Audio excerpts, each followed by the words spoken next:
Olá meus amigos, sou o pastor Leandro Tarrataca e hoje eu tenho a alegria de ter comigo aqui o pastor Paulo Lopes, que é mestrando na ABK, Deão de Alunos, pastor da Igreja Ação Bíblica, e também o pastor Denis Garijo, que é pastor da Igreja Bíblica Brasileira, que se dedica com muita frequência à área de discipulado, e nós vamos teologar hoje sobre um assunto bastante interessante. Vou deixar o pastor Paulo fazer uma introdução ao assunto. Graça e paz a todos.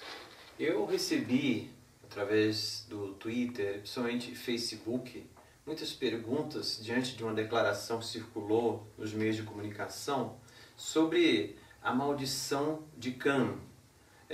Algumas versões antigas trazem até cão. Eu não gosto muito. Cã seria melhor com o original hebraico.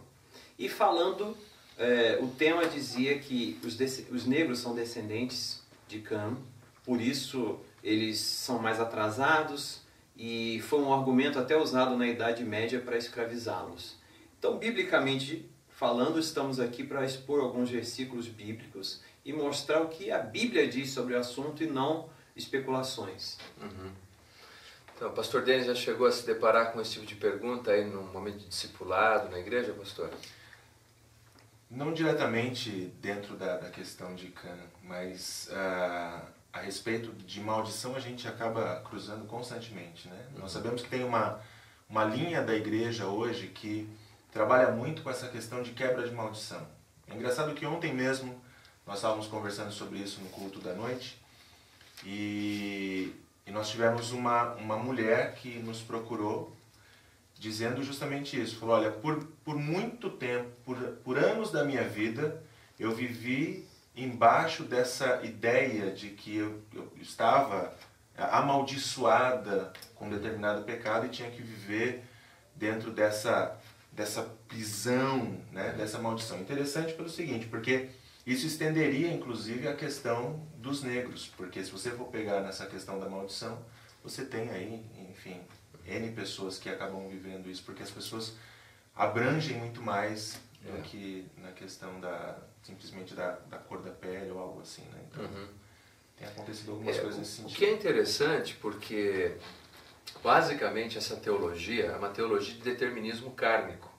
Ela não está só presente no universo afrodescendente, mas em muitos outros.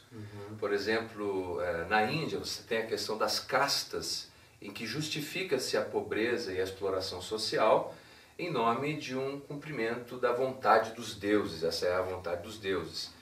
E é curioso que às vezes esse tipo de percepção e interpretação, para justificar a exploração de um determinado grupo, se use ou se invoque alguma passagem da Bíblia. Mas antes da gente ir adiante, eu gostaria de citar que aqui atrás nós temos esse banner, porque uma das coisas que nós acreditamos aqui na Faculdade Teológica ABK é que é nosso dever estender a mão e ajudar as pessoas que precisam de socorro.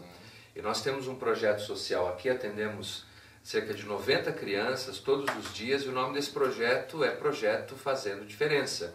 Se você tiver interesse em conhecer, você pode visitar o site www.projetofazendodiferença.com, e lá você vai conhecer mais do que a gente vem realizando aqui para aliviar a dor dessas crianças, e não simplesmente olhar para elas e dizer, essa é a vontade dos deuses. Pastor Paulo, qual é o versículo que normalmente se usa ou o versículo que cria essa polêmica? Eu tinha preparado Gênesis capítulo 9, mas diante até de uma pergunta que surgiu aqui 5 minutos antes de começarmos a gravar, podemos pegar a raiz inicial em Gênesis 4,15, onde houve aquela maldição lançada. A Bíblia nem diz aqui maldição, diz que Deus colocou um sinal sobre Caim. Então eu já vi exegetas tentarem colocar que seria a cor da pele, mas eu não vejo biblicamente de forma clara que seria isso. Como é uma suposição, uma teoria, a pessoa com as suas teorias imagina o que quer, mas nós não temos uma certeza bíblica que seria isso. Poderia ser uma cicatriz, poderiam ser inúmeras coisas, e não tem biblicamente falando que seria a cor da pele. Vamos ler esse versículo, pastor? Capítulo Gênesis 4, versículo 15. 15. O Senhor, porém, lhe disse, assim qualquer que matar a Caim será vingado 7 vezes. E pôs o Senhor um sinal em Caim para que eu não ferisse de morte quem quer que o encontrasse. Agora, esse texto, essa marca, me parece muito mais um ato de misericórdia de Deus do que uma punição. Sim. Porque no texto Deus está dizendo assim, qualquer um que ferir o Caim vai ser vingado. Não é isso? Quer dizer, essa marca que Deus está colocando sobre ele é muito mais uma marca de graça e de misericórdia do que uma punição. Está certo o raciocínio, pastor? Sim, e fica mais longe a questão de associarmos isso aí com uma cor da pele, que ele recebeu a cor da pele como esse sinal. Não tem claramente na Bíblia como provar. Fica na imaginação de alguns, não na nossa. Poderia ser o que a gente costuma chamar em hermenêutica de exegese, que é quando você coloca dentro do texto a sua percepção em função de aspectos culturais. Poderia ser assim? A gente tem que fazer exegese, né? Não exegese. É interessante porque muitas pessoas pegaram, principalmente há algum tempo atrás, essas questões, principalmente lá nos Estados Unidos, né? Quando nós vemos na história, não a igreja, mas, por exemplo, nós temos o mormonismo correndo atrás dos negros e tendo essa separação de forma tão forte, né? Então, quer dizer, pegar justamente o texto e colocar dentro e mover toda uma sociedade em torno disso. Mesmo igrejas, nós vemos históricas acontecer coisas parecidas, né? E aí nós podemos seguir em Gênesis 9. Ok. Não sabemos se após o dilúvio pessoas da geração de Caim sobreviveram ou se uma das mulheres, como foi até levantado, teria sendo descendente, teria algo sanguíneo do DNA de Caim, mas uma coisa é certa. Nós encontramos aqui Gênesis 4, 25 a 27. 4 ou 9? 9, 25 a 27, onde nós vamos ver o momento em que Noé plantou uma vinha, ficou embriagado, 2 filhos tiveram um tratamento mais justo e um teve um tratamento que foi reprovado pelo pai. E dentro desse tratamento, é bom lermos o texto 9, 25 a 27. Eu leio aqui. E disse, maldito seja Canaã, seja servo dos servos a seus irmãos. E ajuntou, bendito seja o Senhor Deus de Sem, e Canaã lhe seja servo. Engrandeça Deus a Jafé, e habite ele nas tendas de Sem, e Canaã seja servo. Certo. Interessante aqui no final, pelo menos eu vejo esse detalhe, que embora no versículo 22, a gente vai ver que Cã viu a nudez do pai e contou, parece que talvez de uma forma debochada para os irmãos, a maldição cai sobre Canaã, que no capítulo 10, versículo 6, a gente vai ver que os filhos de Cã, Cuxi, Misaim, Puti e Canaã. A maldição não cai sobre toda a descendência, mas em especial sobre um filho chamado Canaã, que habita primitivamente naquela região palestínica. E aquela região posteriormente foi conquistada pelo povo hebreu, e quem não foi morto foi feito escravo dos judeus naquela porção de terra. E uma coisa que me parece, pastor Denis, é assim, pelo menos seria meu entendimento da passagem e do seu cumprimento histórico, que o povo de Israel foi feito escravo no Egito. Há quem diga, inclusive, que a própria palavra hebreu carrega em si essa ideia. E que quando eles finalmente conquistaram a terra de Canaã e escravizaram alguns daqueles que não foram expelidos da terra, houve o cumprimento literal dessa profecia, porque então aquelas pessoas se tornaram escravos dos escravos, que seria servo de servos, os cananitas que ali estavam na terra. Você acha que faz sentido esse caminho de compreensão textual? Certo, e então nós temos uma profecia também, não só a maldição, mas eu vejo um detalhe profético, que historicamente, lendo a Bíblia, foi perfeitamente já cumprido e não precisa se cumprir continuamente na história ou cumprir uma segunda vez. Cremos que já é algo cumprido e a Bíblia testemunha que já foi cumprido, realizado. Então vamos abrir um pequeno parêntese nesse ponto. Vou pedir para o pastor Denis discorrer um pouquinho sobre um assunto que você recentemente deu uma palestra, que era a questão da maldição hereditária. Porque provavelmente alguns, talvez não todos, mas alguns proponentes de maldição hereditária se sentiriam muito à vontade a atrelar aos problemas dos afrodescendentes essas questões desde a passagem do Gênesis, então continuariam nisso. O que você identificou e que você apresentou sobre esse assunto, pastor? Antes de falar sobre isso, é interessante também nessas duas passagens que, por exemplo, a gente sai de um período ali de Caim e quando a gente chega em Noé nós temos, na verdade, um recomeço. Então, quer dizer, aquela marca mesmo, se fosse o caso, já teria acabado, porque a gente começa de novo, né? Então, só nisso também é interessante. Uma recriação. Você tem de novo ali, saindo daquela família apenas, a população. Bom, aliás, se for continuar nessa linha de raciocínio, nós sabemos que as pessoas viviam aglutinadas num único lugar e é só depois do capítulo 11, com a chamada Torre de Babel, que eles se espalham e nós poderíamos dizer que aí começou o isolamento social, de caracteres, acentuações genéticas, que provavelmente passaram a dar origem aos grupos étnicos e raciais que nós conhecemos hoje. Né? Então só essas coisas já destroem. Seria difícil sustentar com absoluta solidez bíblica esse argumento, né? Mas fala um pouquinho. Mas a verdade, queridos, é que muitas pessoas têm colocado a respeito da maldição hereditária. Então, por exemplo, porque isso vem, então eles vão remontar isso desde essas épocas, eles vão dizer que porque alguém na sua família cometeu um determinado pecado, ou porque alguém fez determinada coisa, ou porque simplesmente não foram tementes ao Senhor, então cai sobre essa pessoa uma maldição hereditária. Por isso, talvez nós teríamos aí tantas pessoas afrodescendentes que são pobres ou algo parecido com isso, mas eles vão além, que é o ponto que eu acho muito interessante, porque eu acho que ele ultrapassa a barreira racial e ele chega em todos os lugares, porque todas as pessoas que passam por qualquer tipo de dificuldade, elas acabam colocando isso como sendo uma maldição. Então, quer dizer, na verdade, todos estão embaixo de uma maldição de certa forma.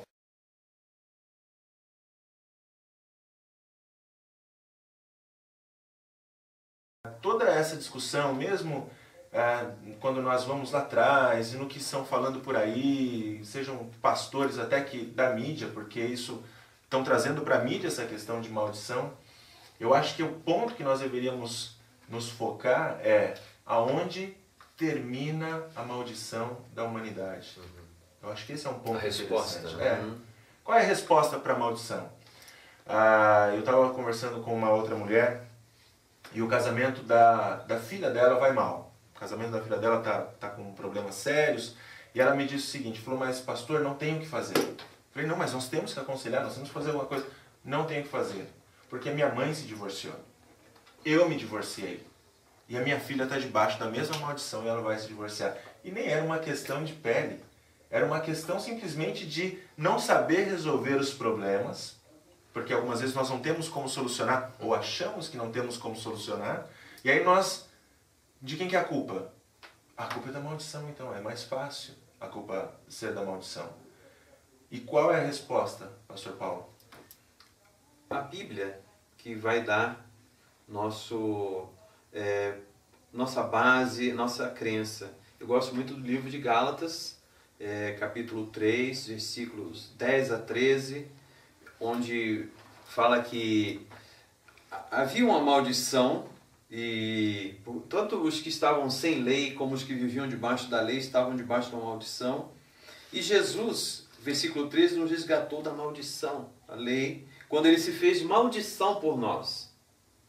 Quando eu aceito a sua mensagem, a obra dele na cruz, toda a maldição que havia por causa de Adão, que fala Romanos 5,12, é quebrada e eu repouso em Jesus, onde Ele já levou, Ele carregou para sempre essa maldição e que pesava sobre mim, mas Ele já levou. Então eu não fico mais com esse peso, pois eu creio na obra realizada na cruz.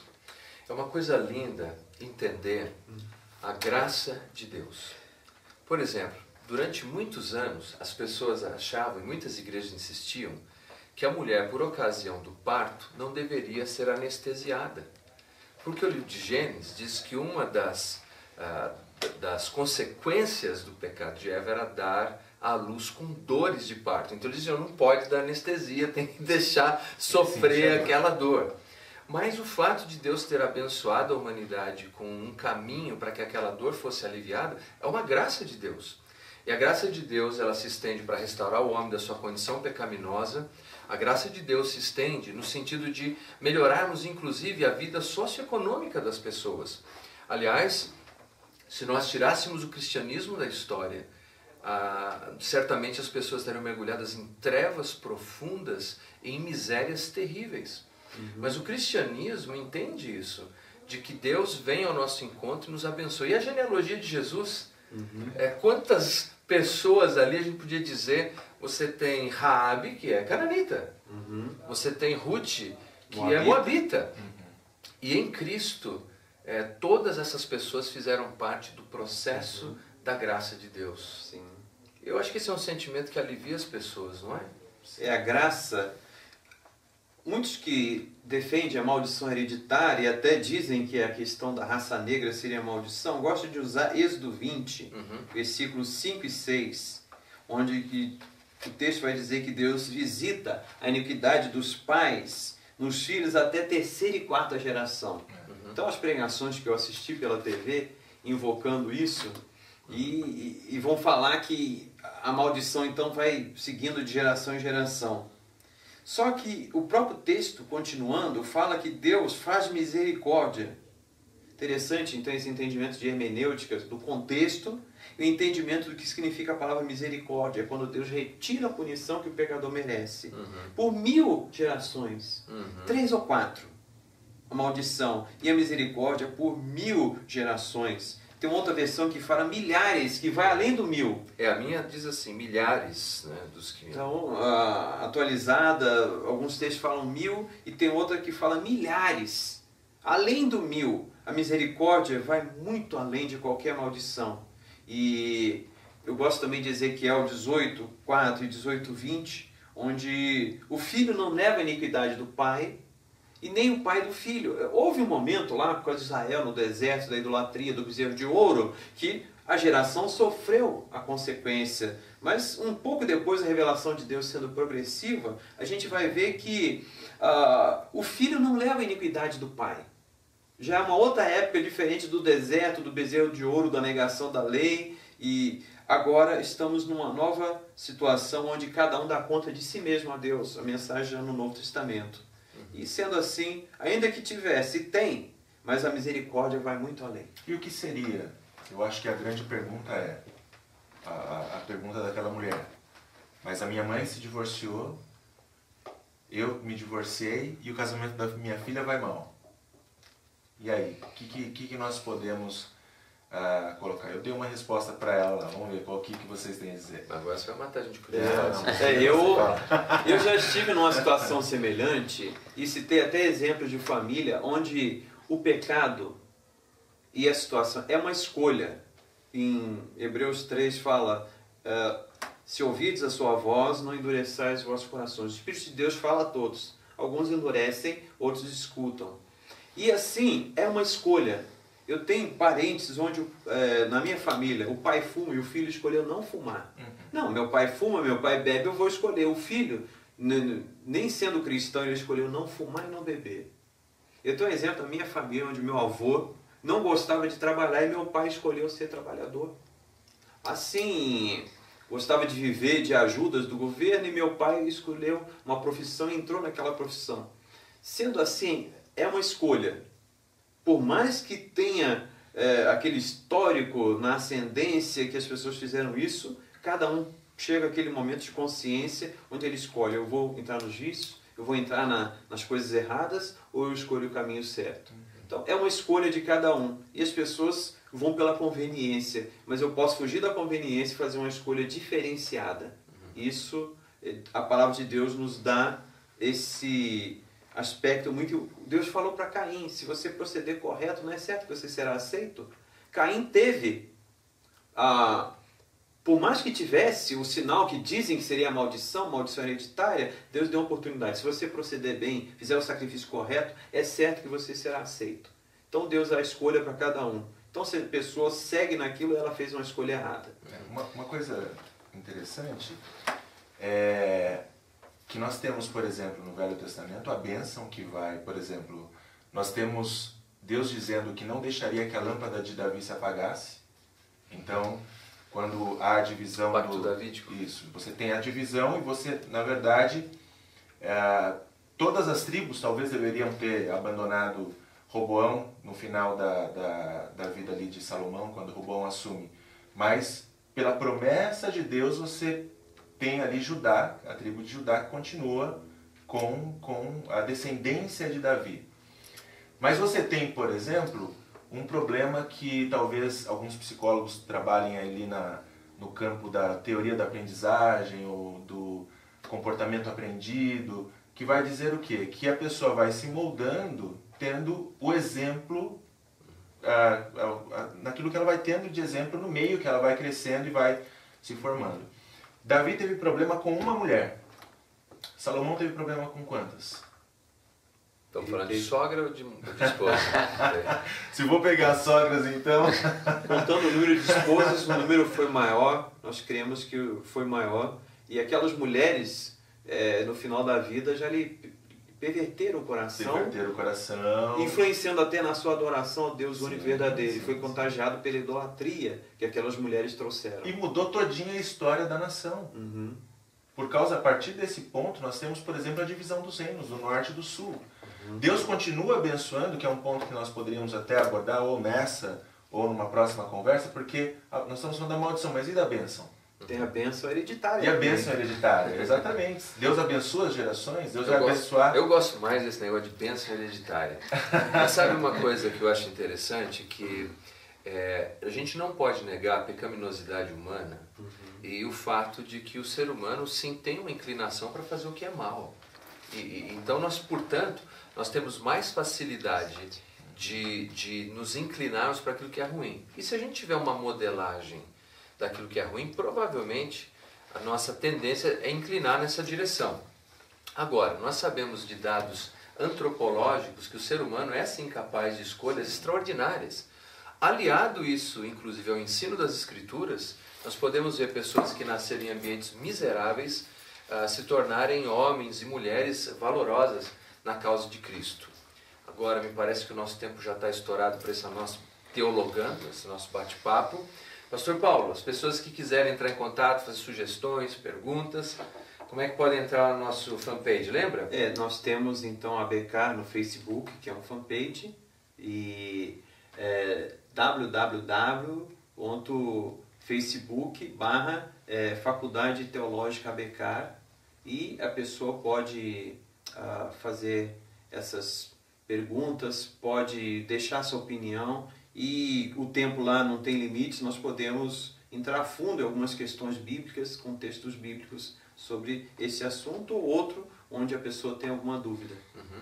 E se você quiser também entrar em contato, saber mais sobre os cursos teológicos da BK, você pode visitar o www.abcarteologia.com. E você pode entrar em contato comigo, pastor Paulo e o pastor Denis.